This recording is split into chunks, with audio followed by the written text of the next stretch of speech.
बड़ी दुखद घटना हुई है और मेरी संवेदनाएं पीड़ित परिवार के साथ है। अभी 1 घंटा पहले पीड़ित परिवार से मिला हूँ। बड़ा गरीब, आर्थिक स्थिति बड़ी कमज़ोर है पीड़ित परिवार की। सबसे पहले तो हमारे उस भाई को मैं श्रद्धांजलि अर्पित करता हूँ और पीड़ित परिवार के प्रति मेरी गहरी संवेदनाएं हैं। जो कल मामला हुआ इसमें आयोजकों की बिल्कुल कमी रही, उनकी मैनेजमेंट में कमी रही और उनके खिलाफ अभी तक कोई भी कानूनी कार्रवाई अमल में नहीं लाई गई।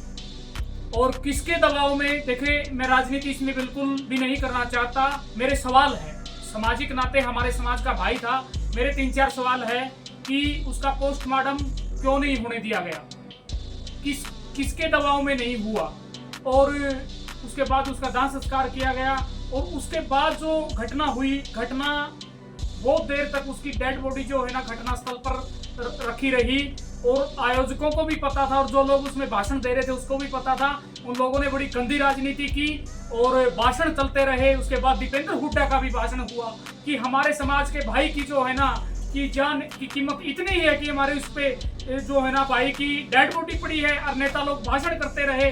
चमार समाज के लोगों को देखिए 30 साल का युवा जो है ना उसकी डेथ होगी करंट लगने से। कहाँ की घटना है ये नारनौंद की घटना है जी। हमारे समाज के जो युवा हैं, हमारे समाज के लोग हैं, क्या उनकी वैल्यू इतनी है कि जो पशु हैं, पशुओं के समान उनकी वैल्यू है कि उनकी डेड बॉडी पड़ी रही है, हमारे समाज का युवा वहाँ तड़पता रहा और उसकी डेथ हो गई और लोग भाषण देते रहे। इस तरह की गंदी राजनीति बिल्कुल हुई उसमें और होनी नहीं चाहिए थी। मैं निंदा करता हूँ बड़े शब्दों में।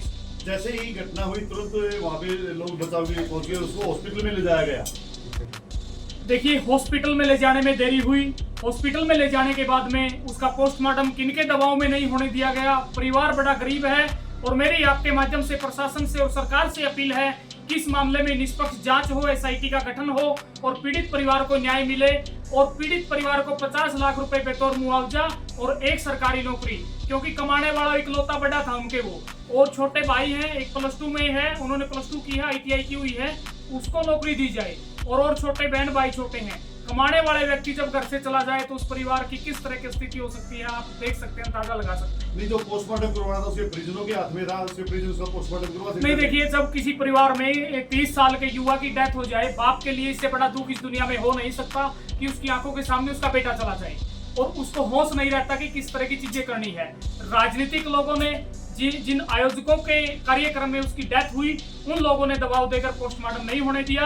हमारे चमार समाज के लोगों को जो है ना इस पे सोचना चाहिए कि जो लोग बिना पढ़े इस तरह का दबाव दे के इस तरह की चीजें कर सकते हैं, पढ़ने के बाद तो किस तरह की हालात होगी मैं बयां नहीं कर सकता। अभी तक पुलिस की तरफ पुलिस में कोई एप्लीकेशन नहीं दी गई है, तो कैसे कार्रवाई की जाए? देखिए, कोई भी इस तरह का इंसिडेंट होता है तो 174 की कार्रवाई होती है, पुलिस आती है, पोस्टमार्टम होता है, उसके परिवार के बाद 100 पुलिस को सौंप दिया जाता है। उनके बयान होते हैं कि आप कार्रवाई करना चाहते हैं कि नहीं करना चाहते, लेकिन इस तरह की तो पुलिस को सूचना तक नहीं दी गई कि एक करंट लगने से मौत हुई है ना भाई, घर में तो नहीं हुई ना।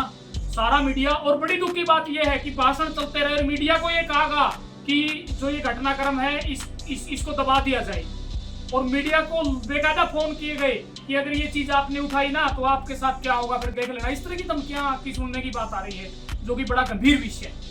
इसमें आगे क्या कार्रवाई रहेगी? देखिए, पीड़ित परिवार से मिले हैं और आगे जन्म होने के बाद उस पीड़ित परिवार को मिलकर हमारे संगठन के लोग और दलित समाज के लोग, नारनौंद के लोग मिलकर उसको न्याय दिलाने का काम करेंगे। और पुनः मेरी आपके माध्यम से मांग है कि पीड़ित परिवार को आर्थिक मदद और एक सरकारी नौकरी तत्काल दी। काफी मीडिया कर्मी जैसे डेथ हुई थी उसके बाद में जैसे उसका शव उनके घर ले जाया गया तो वहाँ पे पहुंचे थे, उनके परिजनों ने साफ मना कर दिया कि हम कोई कार्रवाई नहीं चाहते, ये मात्र एक हादसा था। नहीं, देखिए हादसा क्यों हुआ, इसका जिम्मेवार कौन है? मैनेजमेंट की कमी रही, आयोजकों की इसमें गलती है, उनकी कमी रही मैनेजमेंट की। परिवार का कोई बंदा 30 साल का एक्सपायर हो गया तो मौके पे वो उसको सुध बुध नहीं है कि किस तरह की कार्रवाई करनी चाहिए। पीड़ित परिवार से मिले हैं, बड़े दुखी हैं और एकमात्र कमाने वाला था और आगे जो है ना इनको न्याय दिलाने का काम करेंगे।